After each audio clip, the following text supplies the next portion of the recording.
I still think you do push-ups when I'm not looking.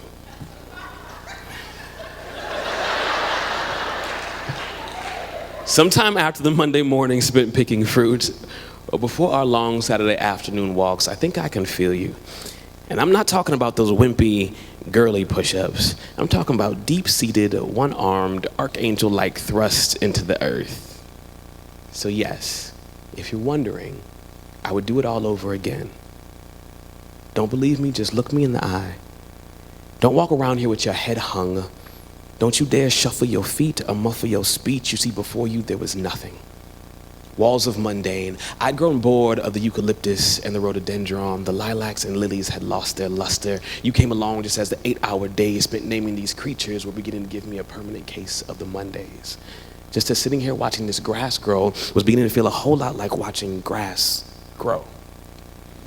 There's nothing like the hustle and bustle of nothing to remind you that you are alone. The night before you miracled, love, there was no moon. The hummingbirds stayed up extra late just to earn their names. They sang anesthetic duets with the crickets that sweet rocked me into a coma. I woke with the urge to hold my breath. My lungs seemed to expand like papaya leaves do in March. You smelled like patchouli, looked like mercy.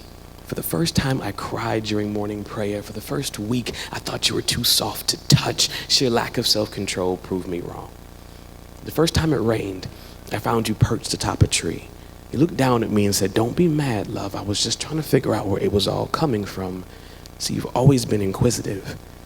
That's why I love you, why I can sit here watching you do whatever it is that you do, completely in awe of you. Never say you're sorry. You are not sorry. You are God's breath, breathed curvaceous, strong and soft, dynamic and humble. You are the missing piece. I will be your Adam. You just continue to be my Eve. Ning.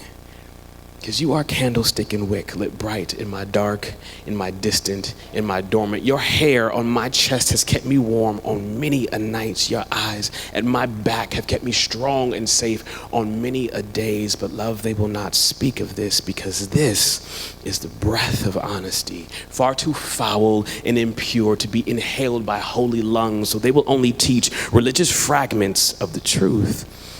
They will tell the youth that you talked me into biting. But you should know that I am a man, and I would have chewed through iron for you. Decided that the moment I met you. They will call you man's downfall, but I call you sugar. They will call you weak, but I call you strong. So strong that I still think that you do push-ups when I'm not looking. You are the saving my Savior sent, complete with instructions that read, Adam, if it ever feels like it's getting to be too much, like being the father of mankind is becoming a little too tough, right before you give up, just stand close enough to her so that your ribs touch. You have held me up more times than I can count. How could I ever leave you standing alone? I love you, know that you love me, and now we know that I love yous aren't always bred with perfection or void of insecurities. Sometimes they're just found at the center of a thing or at the core of an apple.